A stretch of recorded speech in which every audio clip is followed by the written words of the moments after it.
परमेश्वर ने कहा मेरे साथ चलता जा और सिद्ध हो। कोई मैटर नहीं करता तू 100 साल का है, कोई मैटर नहीं करता। वचन में क्या लिखा है? स्टडी बताती है सारा के पास वूम कैरी करने के लिए, जो बच्चा कैरी करने के लिए है, वो था ही नहीं, वो यूट्रस जो था उसके पास था ही नहीं। स्टडी ये बताती है। पर क्या परमेश्वर क्यों कहता है? परमेश्वर क्या परमेश्वर के लिए कोई चीज कठिन है? मैंने आपको एक सरमन दिया था, कितनी चीजें मैंने आपको बताई कि परमेश्वर के लिए इम्पॉसिबल है। कितनी चीजें क्या कभी आपने सुनी कहीं पे? हम बोलते हैं परमेश्वर के लिए कुछ भी असंभव नहीं। मैंने आपको एक लिस्ट बताई कि ये असंभव है परमेश्वर कर दे।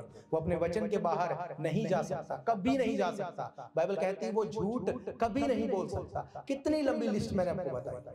क्यों? क्योंकि वचन के बाहर कुछ नहीं हो सकता। आप कुछ भी कर लें, अगर आप यीशु मसीह के ऊपर फेथ कर चुके, अब आप वचन से बंधे हुए। हालेलुया।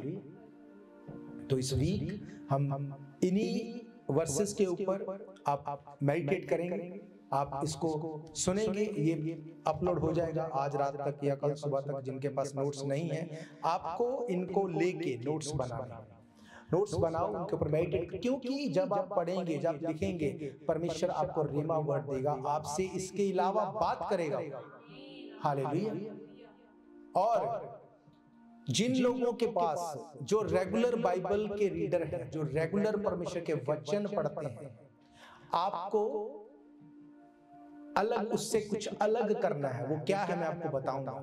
जो लोग रेगुलर बाइबल पढ़ने वाले हैं, जो रेगुलर, जो परमेश्वर के वचन से प्यार करते हैं, जो ये जानते हैं कि हाँ मैं जानता हूँ, बाइबल को पढ़ता हूँ, टाइम स्पेंड करता हूँ, अब बाद में आके मुझसे पूछ सकते हैं और मैं आपको बताऊंगा कि आपको अब नेक्स्ट क्या करना है। ये आपकी लाइफ को नेक्स्ट लेवल पे ले जाएगी। आप देखना, आज की डेट को याद करके, नोट करके लिख लो, 2 नवंबर 2025। अगर आज मैं आपको जो बताऊंगा, अगर आप उसको करेंगे, आप इसी साल के एंड तक आप देखेंगे लेवल को बदलते हुए।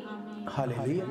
ये वचन आपने पहले नहीं सुने, मैं जानता हूं, क्योंकि ये वचन किसी यूट्यूब से नहीं निकाले गए। ये परमेश्वर की अगुवाई में बैठ के पाए हुए वचन है। हालेलुया। और जब ये वचन बोया जाएगा, ये फ्रूट लेके आएगा।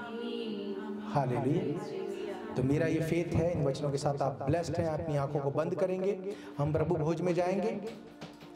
प्रभु भोज में जाने से पहले बाइबल ये कहती है हम अपने पापों से तौबा करें।